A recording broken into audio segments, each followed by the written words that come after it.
All right. Hello, everyone. Welcome to the ACIM UK Festival Warm-Up Series 2025. We are welcoming Keith Kavanagh from Ireland. Keith, it's a pleasure having you tonight here. And we are opening up the theme of the festival, Remembering the Kingdom. Are we ready for true joining? And yeah, the Zoom stage is all yours. Why, And thank you, Andreas. great to have you.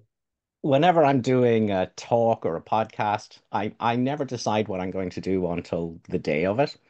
And then I let it percolate, and then I choose some quotes just in the hour or 30 minutes beforehand. So I did that today, but God, when I started choosing quotes, I couldn't stop. So let's get going. So the theme of the A Course in Miracles Festival is remembering the kingdom. So I thought I would call this talk the means of remembering the kingdom. So, chapter 5 tells us you are the kingdom of heaven, but you have let the belief in darkness enter your mind, and so you need a new light. The Holy Spirit is the radiance that you must let banish the idea of darkness. His is the glory before which dissociation falls away and the kingdom of heaven breaks through into its own. So you are the kingdom of heaven. The problem is that you think you are an imaginary separate self, an ego that left heaven and somehow has to go back to the heaven that is really what you are.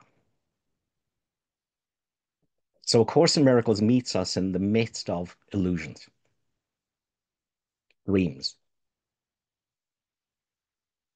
and it's giving us a means to slowly awaken from the dreams and to realize that you are heaven and there's nothing else. And there never was. So let's feel into this. How do we access what we are? The Course says, know thyself. There is nothing else to seek. So when you want to look for the kingdom of heaven, you can't find it outside yourself. You've got to find it inside because it's what you are. But it's not just what you are, it's what everyone is. So, lesson 47, try to reach down into your mind to a place of real safety, the kingdom. You will recognize that you've reached it if you feel a deep sense of peace, however briefly. Now, this is important. Let go all the trivial things that churn and bubble on the surface of your mind. These are thoughts. And reach down and below them, thoughts, to the kingdom of heaven. There is a place in you where there is perfect peace. There is a place in you where nothing is impossible. There is a place in you where the strength of God abides. So this is beautiful. It says you're still the kingdom of heaven. The problem is the thoughts, the things that churn and bubble on the surface of your mind. You have to find a way to disidentify from them and reach down and below them to the kingdom of heaven. Lesson 131 says you must find the holy place where thoughts can enter not, because that's the kingdom. And that's what you are. The problem is you think you're a body and an insane voice talking to itself, a physical and psychological body, an ego, a dream figure. That's why lesson 92 says, in darkness you perceive a self, that's your me, you perceive a self that is not there. It's not the kingdom. It's trivial things that churn and bubble, and you mistake them for your identity. Strength is the truth about you. Weakness is an idol falsely worshipped and adored, that strength may be dispelled, and darkness rule where God appointed that there should be light.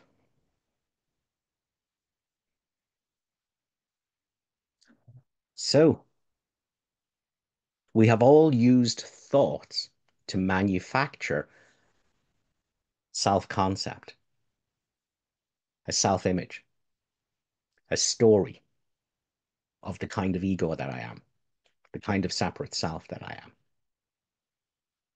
We've done that with thoughts by identifying with them. We must disidentify from thoughts to recover the kingdom. We must find out what we are independent of the mind. So lesson 93, your image of yourself, that's your self-concept, that's your story of who you are, that's your me, your separate self-identity. The Course calls it a little separated self, and there's a whole world that rests on it. That one delusion that you're a separated self causes you to misperceive yourself and all your brothers. Your image of yourself, your me, your separate self-identity, cannot withstand the will of God. You think that this is death, because you think you are a me, and that if you have to give it up, that'll mean that you'll be no more. You think you are destroyed, but you're saved. So you think that this is death, to let the ego go. But it's life. You think you are destroyed, but you're saved. Elsewhere in the Course, it says, you think that without the ego, which is the me, the separate self, all will be chaos. But I can assure you that without the ego, the separate self delusion, all will be love. So to continue, lesson 93, the self you made is not the Son of God. So your idea about who you are, all your stories about what you are, all your concepts, none of them are true. They've got nothing to do with what you are. They have nothing to do with the kingdom. The self you made is not the Son of God. Therefore, this self does not exist at all. And anything it seems to do and think means nothing. It is neither bad nor good. It is unreal and nothing more than that. It does not battle with the Son of God. That's you, the kingdom. It does not hurt him, nor attack his peace, the peace of the kingdom, which is you. Your me has not had any effect on the truth of you as the kingdom. It has not changed creation, nor reduced eternal sinlessness to sin and love to hate. What power can this self you made possess when it would contradict the will of God? So lesson 31, chapter 31, section 7, paragraph 12. Whatever form temptation seems to take, it always but reflects a wish to be a self that you are not. And from that wish, a concept rises. The story of me, the suffering me, the unhappy me, the innocent victim me, the whole ego me. And from that wish to be separate, a concept arises, a story of what I am, made out of thoughts, the things that bubble and churn, teaching that you are the thing you wish to be. An illusion, a me, an ego, a little separated ego. The little I, the Course calls it in the introduction.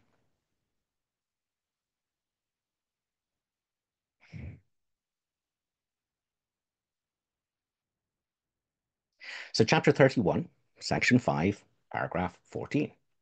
The concept of the self. That's your story.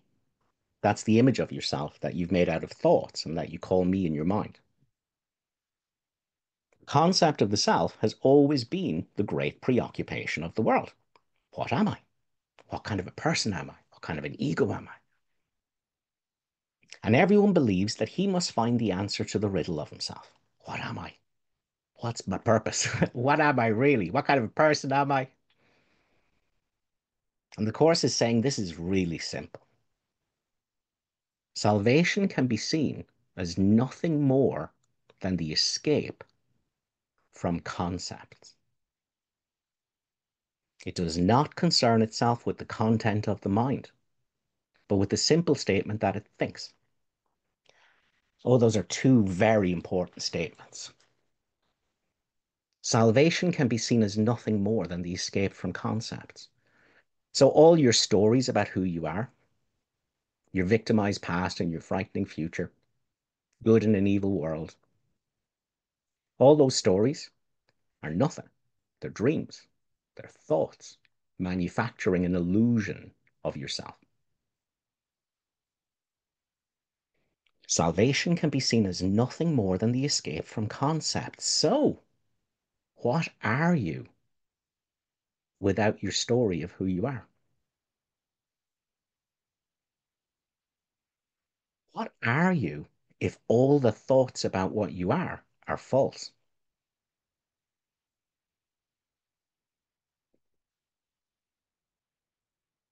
What are you that a thought can't say?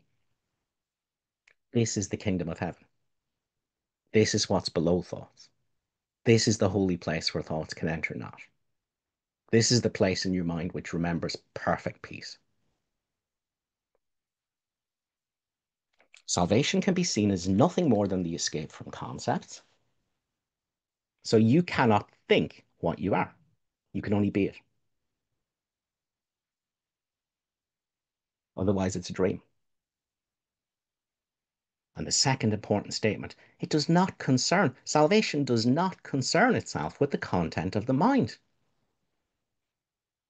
Your salvation, the kingdom, freedom, liberation has nothing to do with thoughts.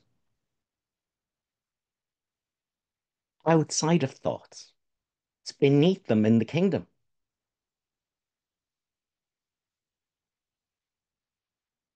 So, lesson 49.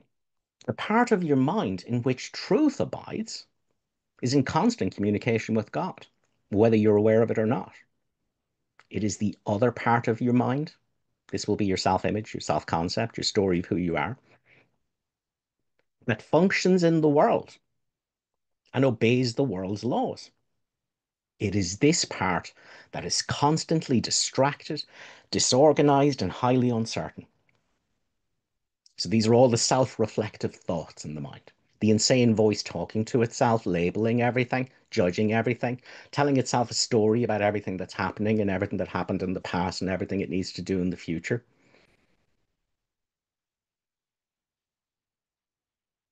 Soul searching and gut wrenching and pondering everything and analyzing everything, not knowing what the right thing to do is. So you call this part me, this insane voice talking to itself in your mind, which is veiling the kingdom.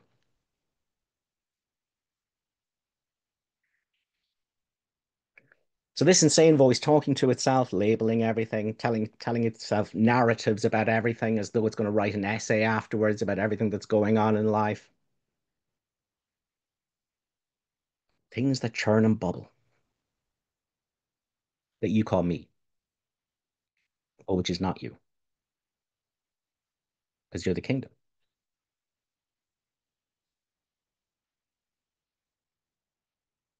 So it is this part, the insane voice talking to itself, and I work everything out with the egoic thought system. It is this part that is constantly distracted, disorganized, and highly uncertain. The part that is listening to the voice for God is calm, always at rest, and wholly certain. And it is really the only part there is. So only the part of your mind that is always at rest and always wholly certain is true. The other part, which you call me, the self-concept, the imaginary separate self. The other part is a wild illusion, frantic and distraught, but with no reality of any kind. Try not to listen to it. Try to identify with the part of your mind where stillness and peace reign forever. So that thing you've always called me, with its judgments and its likes and its dislikes and its wants and it doesn't want and the people it hates and the people it cannibalizes and the things that it needs and seeking and resisting and grasping and grievances and special love and special hate. That's not you. You have to learn not to listen to it and to identify with the part of your mind where stillness and peace reign forever. The kingdom, not the imaginary separate self.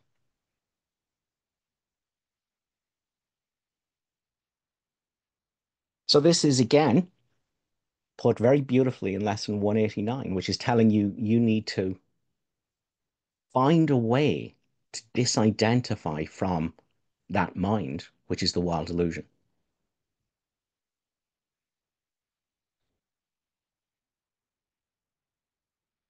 You have to find a way to disidentify with it. So I said we're going to talk about the means to remembering the kingdom. And there's 4 steps. 1. Now, these steps have to be in order. You can't take them out of order. They must be in order. Step 1, forgiveness. Step 2, forgiveness facilitates the miracle. The miracle facilitates step 3, which is the holy instant. And the holy instant facilitates step 4, which is the real world. It's a 5th step, but that happens automatically at the very end. So the 4 steps you'll be taking: forgiveness, the miracle, the holy instant, and eventually the real world. So when we're talking about this disidentifying from the mind, that's the process that's going to wake us up from the mind's dreams, the mind's fictional stories. So lesson 189, simply do this. Be still, create the kingdom, and lay aside all thoughts of what you are and what God is, all concepts you've learned about the world, all images you hold about yourself. Empty your mind of everything it thinks is either true or false, or good or bad, of every thought it judges worthy, and all the ideas of which it is ashamed. Hold on to nothing. There's nothing for you in that mind. There's nothing for you in thoughts about what you are and what God is. There's nothing for you in the concepts you've learned about the world. There's nothing for you in the image you hold about yourself. There's nothing for you in the thoughts about what's true and false, or good or bad. There's nothing for you in the thoughts you think are worthy, and all the ideas of which you're ashamed. There's nothing in that for you. Hold on to nothing. Do not bring with you one thought the past has taught, nor one belief you have ever learned before from anything. Forget this world. Forget this course, and come with wholly empty hands unto your God.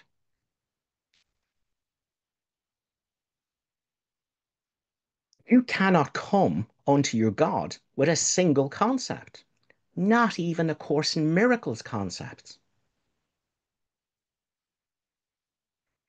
Salvation is nothing more than the escape from concepts.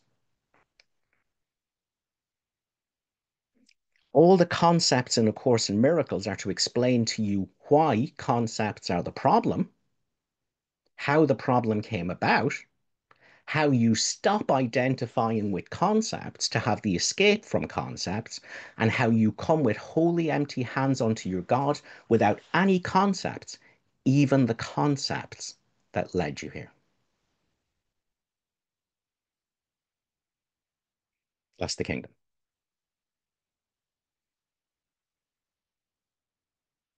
Holy place where thoughts can enter not. And it's being veiled and guarded by thoughts that pretend to be you. An insane voice talking to itself that pretends to be you. But it's not. You're still the kingdom. You're going to have to learn how to disidentify from the wild illusion. Keep spinning stories about separateness and bodies and guilt, and none of them are true.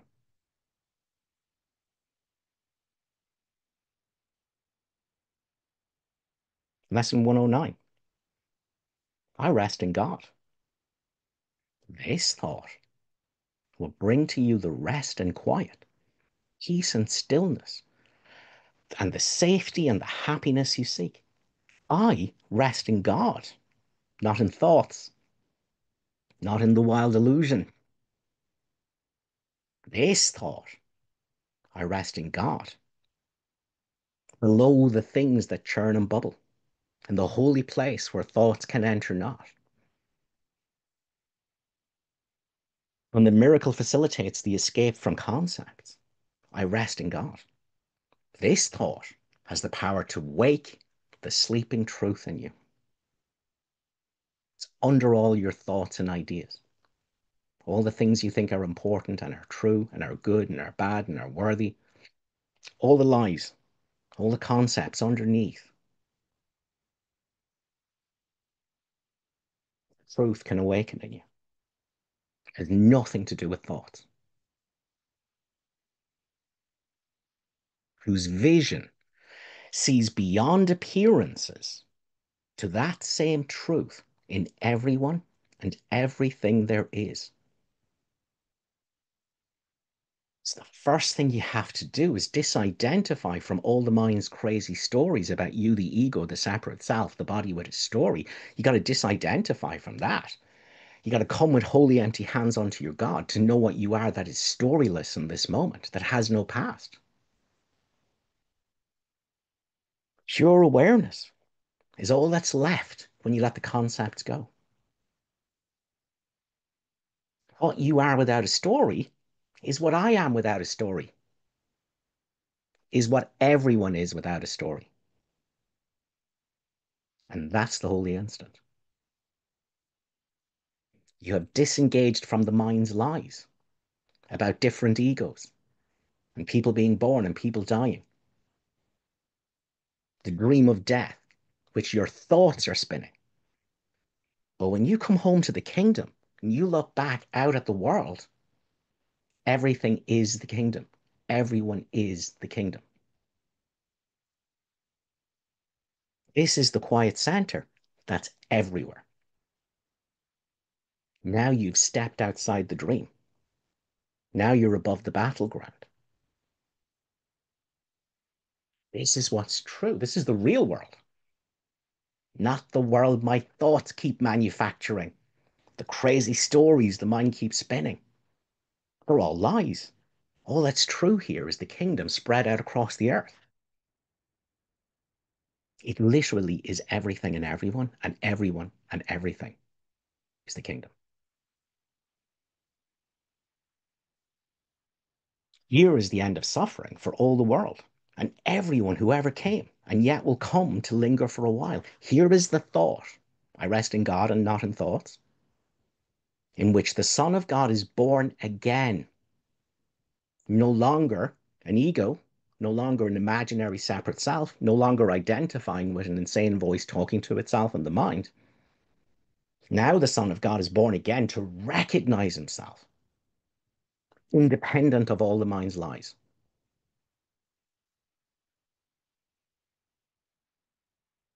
So the mind is the trickster, the wild illusion. All the stories the mind are spinning, that's the matrix. That's the dreams. When you identify with that wild illusion in your mind, you start dreaming. You who are the kingdom. You make up an identity for yourself as a separate self made of thoughts. And once you've attacked the kingdom like that, to desecrate yourself, you must desecrate the kingdom everywhere. Once you self, you must other.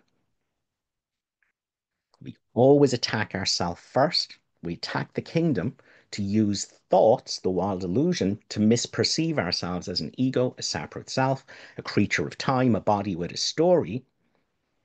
And now we must see all our brothers like that. We must attack them next.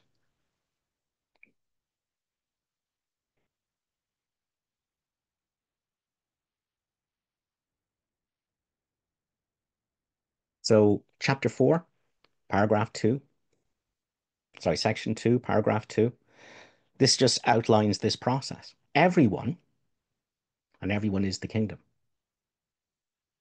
The kingdom is everyone, because there's no separate selves. Everyone makes an ego or a self for himself. Jumps into the wild illusion, believes thoughts, identifies with them, thinks himself a thinker of thoughts, with private thoughts, and now looks out at the kingdom and attacks it to see it as others like itself. Everyone makes an ego or a self for himself, which is subject to enormous variation because of its instability. One day you're full of confidence as a separate self, the next day you hate yourself as a separate self, the next day you are embarrassed and shamed as a separate self. It's changing all the time. How could a self that's changing all the time be you when only the unchanging is true?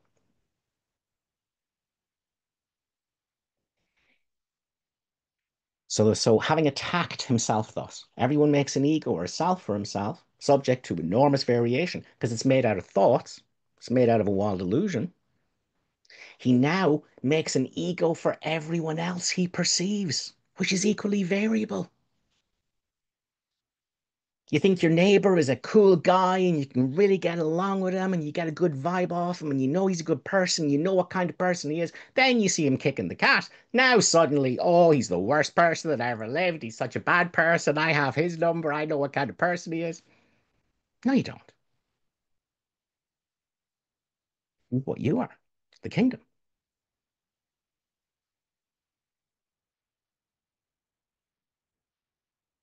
So first you attack the kingdom in yourself, then you attack the kingdom in everyone else to see it as selves that you're making up. You populate your world with shadow figures, imaginary selves.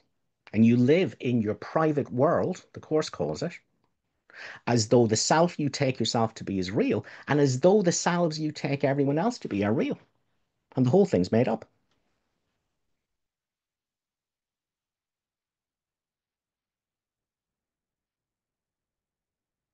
Thinking about another ego is as effective in changing relative perception as is physical interaction. Why? Because the self you think you are is just in your mind. And the self you think your brother is just in your mind. It's thoughts. It's things that churn and bubble. It's nothing. It's an illusion. It's a dream. You've bought the mind's lies, the mind's stories. You haven't come with wholly empty hands onto your God. You've gone with hands wholly full onto your ego.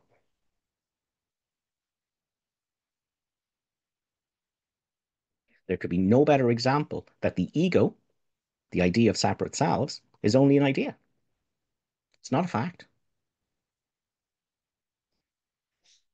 So chapter 9, section 4, paragraph 1. Accept as true only what your brother is.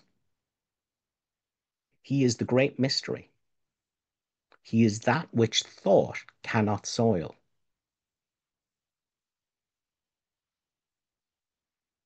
He is free of anything concept would say to limit him.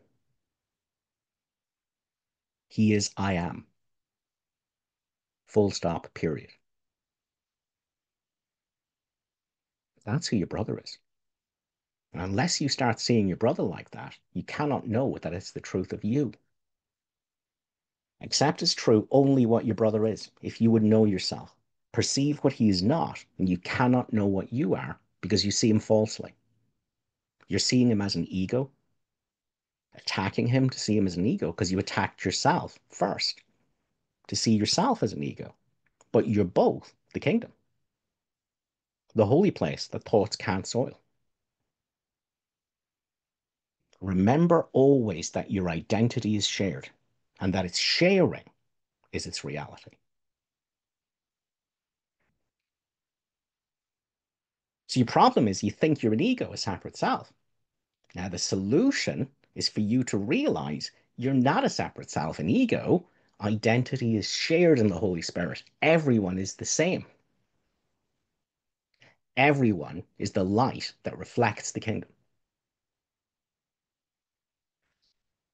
Perfect reflection of the kingdom in consciousness.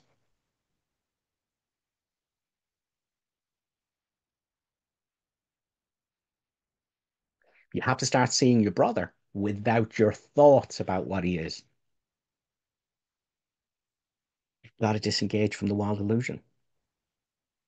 So you stop misperceiving yourself and come home to God, come home to the kingdom. And then what you are, that's what your brother is. The exact same thing. Only the wild illusion. Your crazy thoughts say otherwise. None of them are true. It's a dream. Accept as true only what your brother is if you would know yourself. Perceive what he is not, and you cannot know what you are because you see him falsely. Remember always that your identity is shared. You're not a separate self. That's a delusion. That's what happens when you identify yourself with the wild illusion in your mind.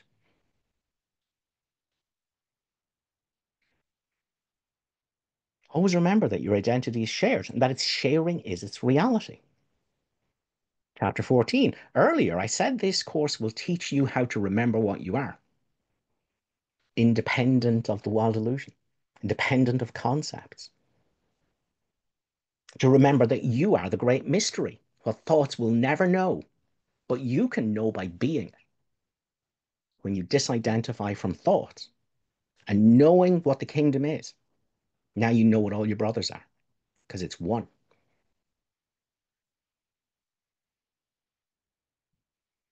Earlier, I said this course will teach you how to remember what you are, restoring to you your identity. We've already learned that this identity is shared. This non-conceptual, alive, awake, aware, invisible nothing, that's everything and everyone, the kingdom. Remember always that your identity is shared and that its sharing is its reality. By supplying your identity wherever it is not recognized, you will recognize it. Quiet center that's everywhere. The holy place where thoughts can enter not, everywhere. The kingdom. What everyone is with you. When you're not selfing and othering.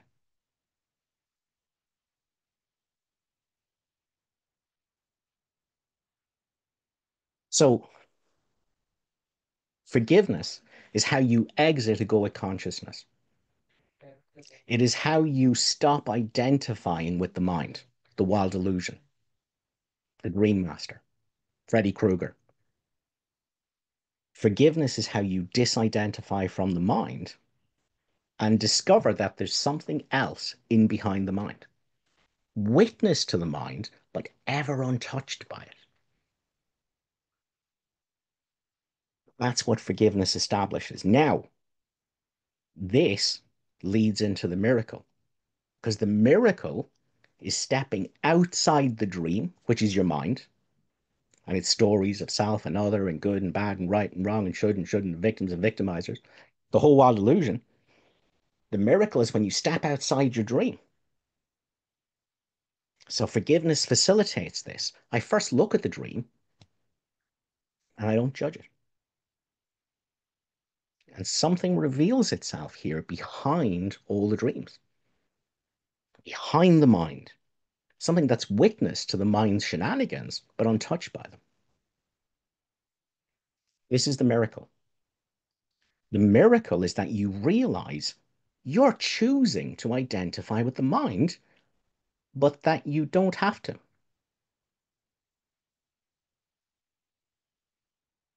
You don't have to. There's a choice. Now, this is why the Course says the miracle shows what you're choosing, but it doesn't choose for you.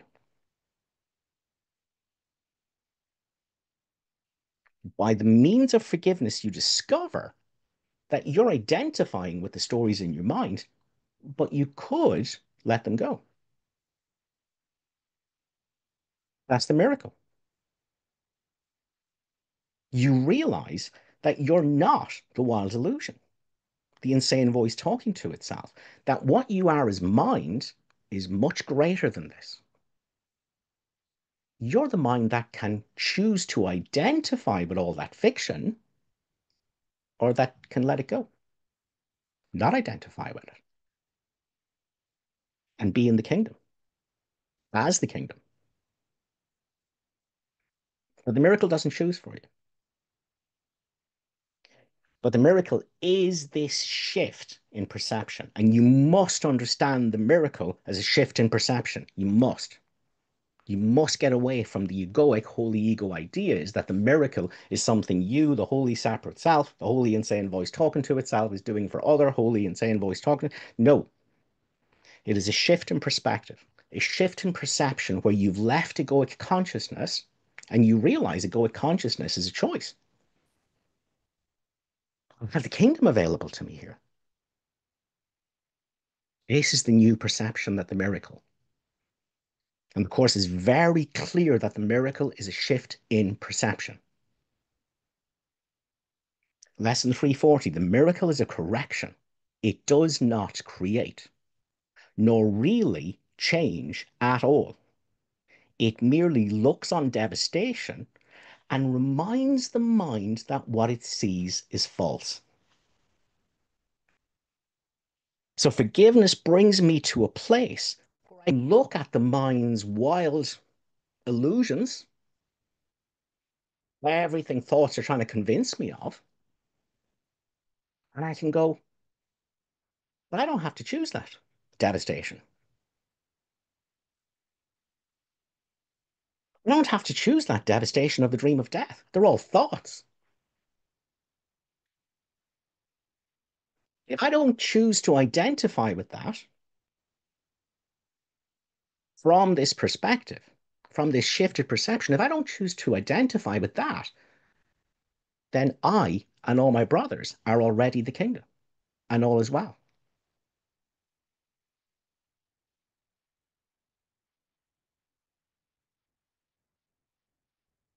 In chapter 28, section 2, paragraph 7, the miracle establishes you dream a dream. Now, the real world is a dream, but it perfectly reflects the kingdom. The dream that's problematic is all the stories that you believe in your mind.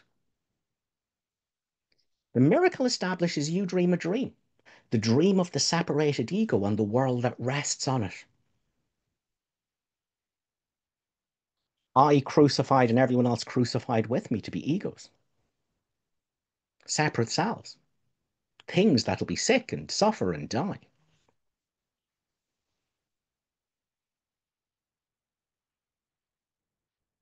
The miracle establishes you dream a dream. That's a change in perception.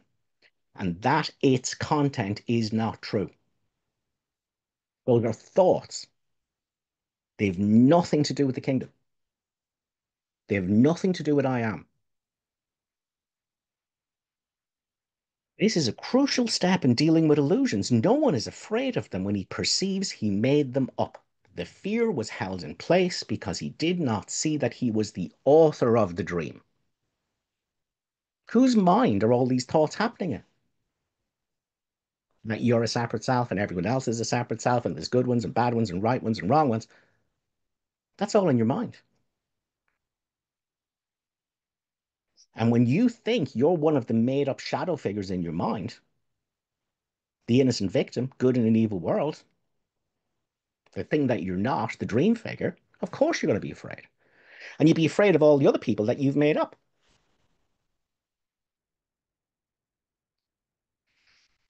The fear was held in place because he did not see that he was the author of the dream and not a figure in the dream. The miracle reveals all those stories in your mind, the horror of the dream of death made of thoughts and stories in your mind.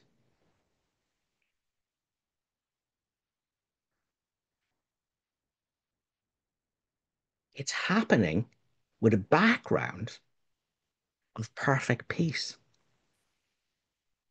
That whole thought world, the whole dream of death is happening in the peace and stillness of the kingdom.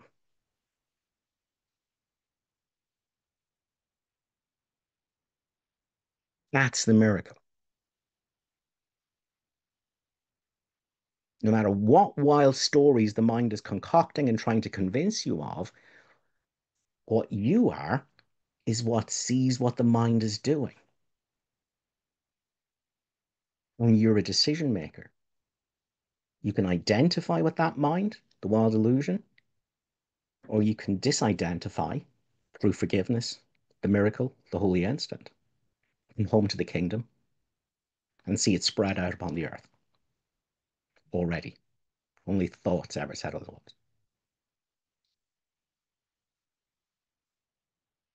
So again, the miracle is a shift in perception. Chapter 3, Section 3, Paragraph 2, the miracle being a way of perceiving is not knowledge, but it is the right answer to a question. Yet you do not question when you know. So the miracle happens within consciousness, but not outside of consciousness, where it's not required. And again, the Course is very clear. The miracle is a way of perceiving. It's not something a spiritualized ego does in the world. It's a way of perceiving you and your brother as the same, without a past, without the mind's lies. It's a way of you stepping outside of the dream, which is the activity of your mind, and what you are is the truth of everyone. The one dreamer of the dream is the only truth of all the dream figures. The forms, the broken pieces seem to take me nothing, for the whole is in each one, and every aspect of the Son of God is just the same as every other part. You've shifted out of egoic consciousness, you've come home to the kingdom, and all there is the kingdom spread out upon the world already.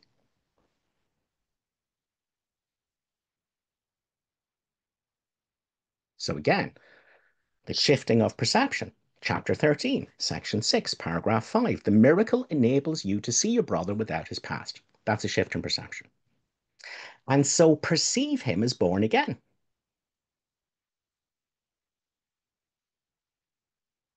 His errors are all past. And by perceiving him without them, you are releasing him. Now, all you're doing is releasing him from your mind stories about what he is. You're the one projecting a past onto him. If you looked at him without thoughts about him, you couldn't see him with a past. And since his past is yours, you share in this release. You see your brother without his past, you can only know him as I am. He's born again. He's unsoiled. He's untouched by time. By seeing your brother that way, you can know yourself that way. Timeless. Chapter 15, Section 5, Paragraph 8. In the holy instant. So first forgiveness facilitates the miracle, and then the miracle facilitates the holy instant. Forgiveness is how you exit identification with the mind. Now you're a witness to it. And the miracle shows that you can identify with the mind, or you can let it go. Now, but the miracle doesn't choose for you. It shows that you're choosing the ego and that you could choose otherwise. The holy instant is the choice.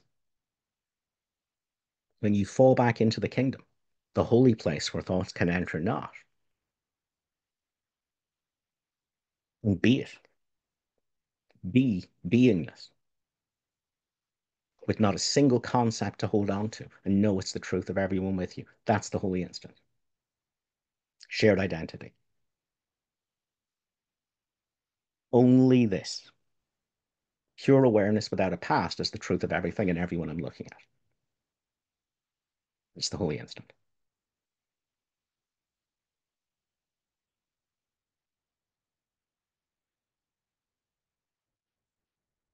Okay.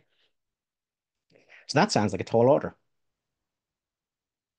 How the hell are you going to stop getting sucked into thoughts?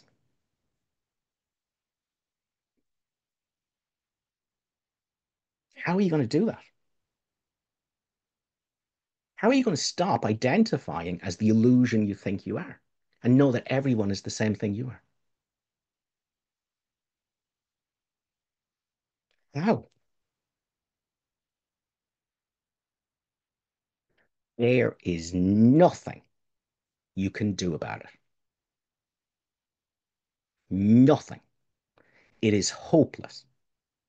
The ego, selfing and othering, it is foolproof.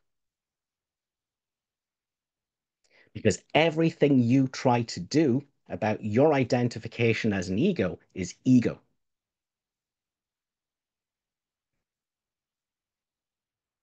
Everything. If you try to do something about it, you're going deeper into hell. If you try to understand this and work it out, you're going deeper into hell. If you try to take control of the situation, take control of thoughts, take control of emotions, you're going deeper into hell.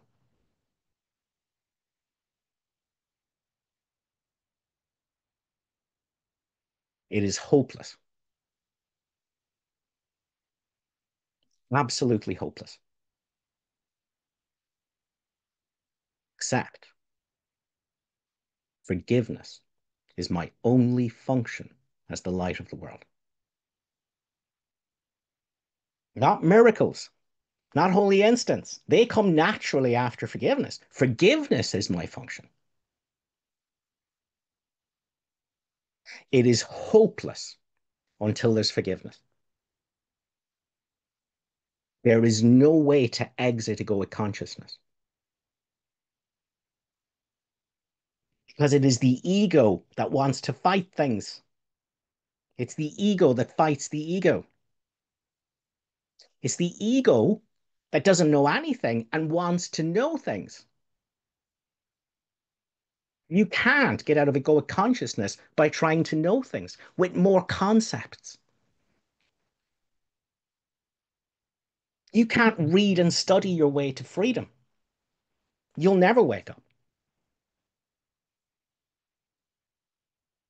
Your only hope is forgiveness. And that is why A Course in Miracles says in the introduction to part 2 of the workbook, forgiveness is still. And it quietly does, what does it do? Nothing. Nothing. If there's a doing, that's the ego.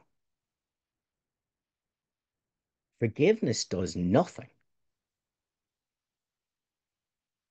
It offends no aspect of reality, nor does it seek to twist it to appearances it likes. Forgiveness has no agenda. It's not trying to turn one emotion into another emotion. It's not trying to turn one kind of thought into another kind of thoughts. Forgiveness doesn't do that. The ego does that. Forgiveness is still. It does nothing. It offends no aspect of reality, no agenda, nor does it seek to twist it to appearances it likes.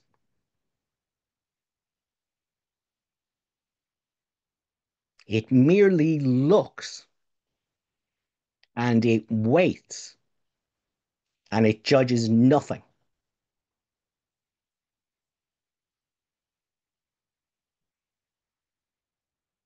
The way we exit egoic consciousness, meing, selfing, and othering, misperceiving the kingdom here and misperceiving the kingdom everywhere,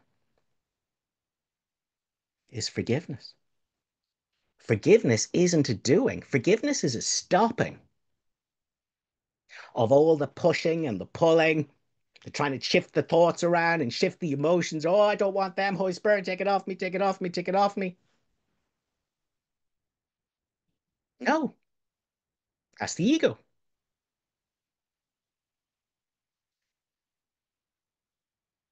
This is so simple. Or says the holy instant is simple. You make it complicated because you think there's stuff you should be doing. You should be fiddling with emotions. You should be fiddling with thoughts. No, you shouldn't. You should be doing nothing. You should witness the body mind, which isn't you. And what should you do about it? Nothing. Nothing. Nothing. If the prison is made out of thoughts, why would you start thinking about it? Why would you think rearranging thoughts would be helpful? No, you have to do nothing. You have to stop. Your seeking must end now. It's the mind that's seeking. You have to stop telling stories about the mind stories. You have to stop having judgments of the mind stories. You have to stop having judgments of the body and its sensations. You have to stop wanting anything other than what's here in this moment. Forgiveness still doing nothing, offending no aspect of reality, no agenda, not trying to do anything. Nor does it seek to twist it to appearances it likes. It's just looking and waiting and judging not. What's that? That is surrender. And that is the mechanism of grace. You have no control over that mind whatsoever. You have no control over those emotions whatsoever. But like an alcoholic who for decades tells themselves that they're in control and they can handle it and they can fix it and they're going to change things around and whenever they feel like it, they're going to sort it out, nothing changes. But when the alcoholic reaches rock bottom and finally says, I have no control over this, that's when the grace enters.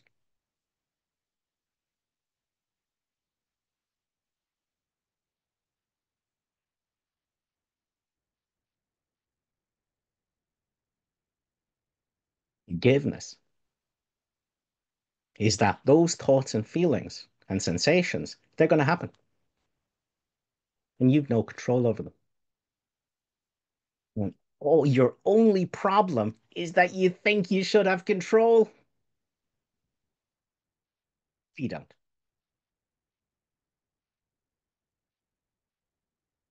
So forgiveness is letting go of the steering wheel. An end to doing, an end to judging. An end to fighting and pushing and pulling and shifting thoughts around like the deck chairs on the Titanic, which will accomplish nothing.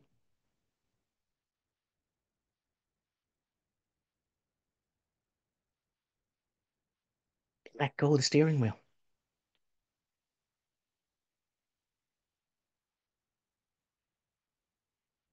Let your mind do whatever the hell it wants, because it's not you.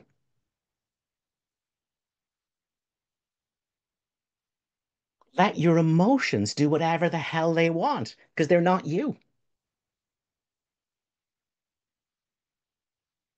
You will discover that when you let the steering wheel go.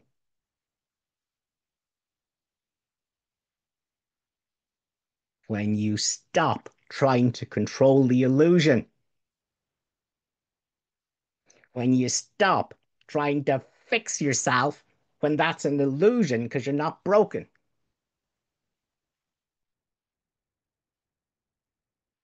And you let the steering wheel go. What can frighten me when I let all things be exactly as they are?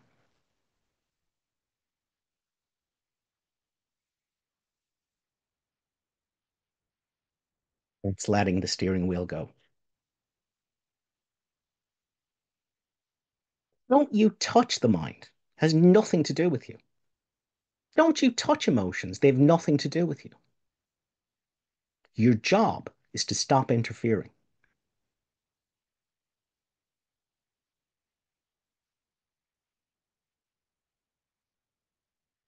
Your job is to witness without judgment what the mind and the emotions are doing.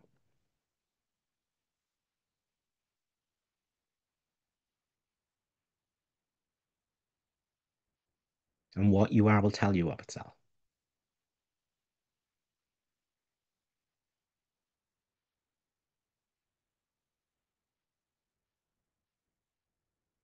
So when I say, when the Course says, it says, what can frighten me when I let all things be exactly as they are?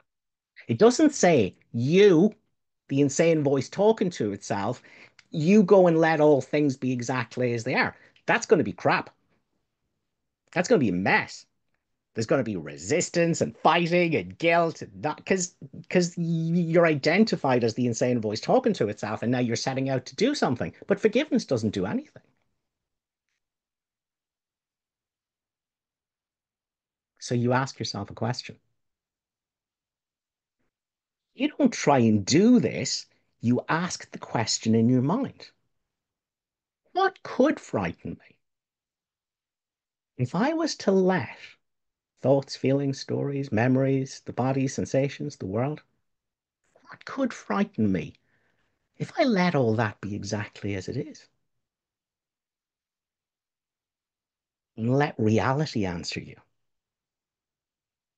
Let the kingdom answer you, not thoughts.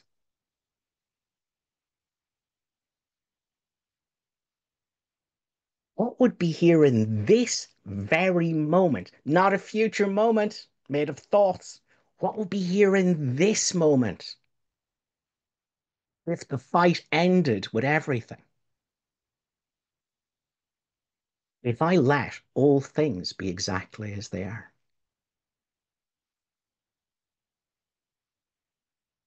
Something non-conceptual is here.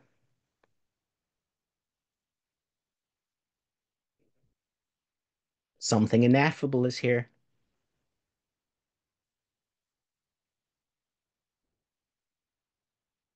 What will be here if I let the mind do whatever it wanted? I let feelings do whatever they wanted. I let sensations do whatever they wanted. What will be here in this moment if I let go? If I surrendered and let the kingdom answer you? And the kingdom is this vast field of not knowing.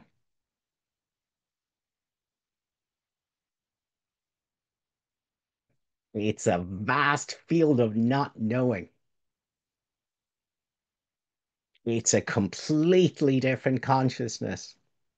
There's no me in it, and there's no you in it. This is what we are together.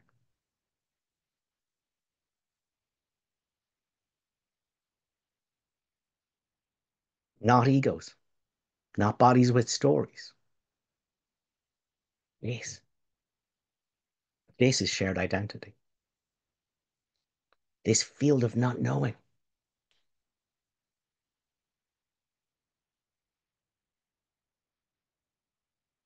So this field of not knowing is an intelligent field, but it's non-conceptually intelligent. It knows without thinking.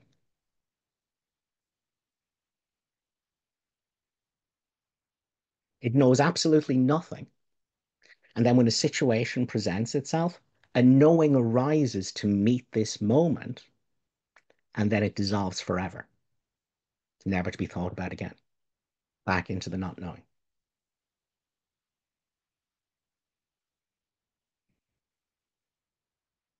What are you without your story? I am that with you. And that's the holy instant.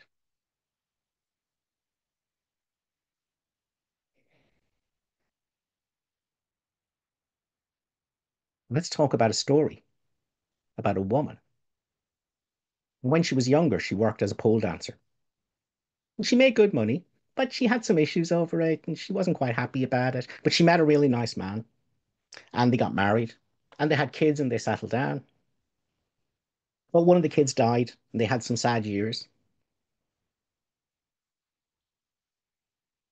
But the other kid was very successful. It became a doctor and they lived a ripe old age. And then she died.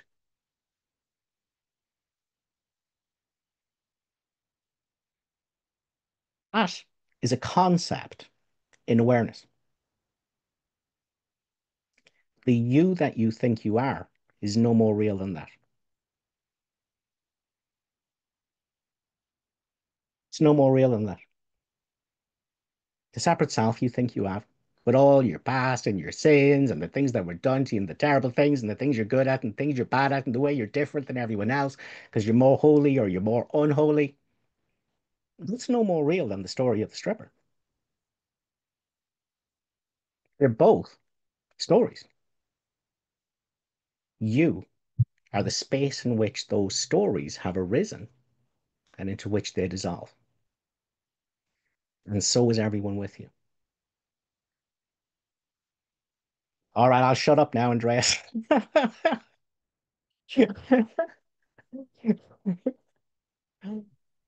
Hello, um, Keith. hey, it's Maybe. good to see you, Kieran Jay. Yes, yeah, really lovely to see you. I was just struggling with the chat, wondering whether you thought we got 90 minutes, trying to alert you to we're kind of coming to the end, and it wasn't Yeah. needed. I mean, So I that's mean, good. I'm not in a hurry, so it's entirely up to at your discretion what you want to do, Kieran Jay. Okay. What I want to do is thank you so much for such a rich, deep, clear presentation of the true teachings of A Course in Miracles. And my feedback here is that beyond the personality, beyond the body, there is something that is joyous at hearing this message. And I'm Yeah. truly grateful that you are sharing it. And I hope we can all join in with that gratitude. So, seemingly, in the world, on the timeline, in about a month's time, we have the first ever UK A Course in Miracles festival coming up. And I think all the details are in the chat. So if you are here, if you are listening to the recording, maybe you'd like to tune in, if you haven't already booked your place, and ask, is this the way for me? Would this be supportive of this seeming mind's healing. And if you get a yes, all means are given. Maybe it would be a physical coming to the middle of the UK, Derbyshire, very lovely venue that we have. Or maybe that's not practical and you might like to join us online. It's going to be beautiful. It just is. We can tune into it now. There is no timeline.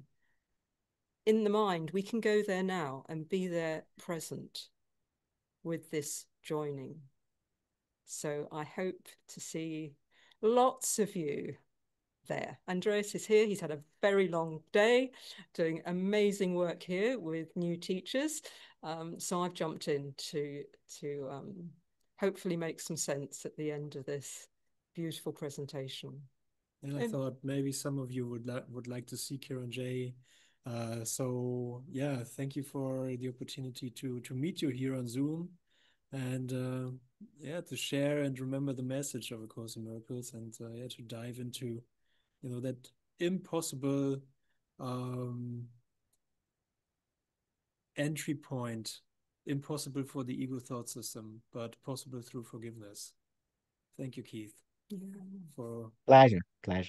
holding up the flag. Yeah. Looking forward to seeing you in Derbyshire. Yeah. Likewise. Yeah. Okay. So do we do an unmute and say thank you? Yeah, somebody. So do you want to unmute yourselves? Yeah. And say something? Thank you. I love you. See you soon. Thank you, guys. Lovely to be here, and I'm eager to arrive next instant. Okay, hey, everyone.